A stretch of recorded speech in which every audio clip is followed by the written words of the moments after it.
तो बच्चों अब हम आगे हैं 24वें क्वेश्चन पे। If 6x - 4 = 20 what is x।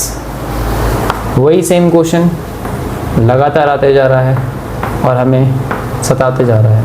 6x - 4 = 20 है, हमें यहाँ पे x की वैल्यू फाइंड आउट करनी है। तो सिंपल 4 20 से प्लस हो जाएगा तो 20 + 4 आ जाएगा। 6x कितना आ जाएगा 24।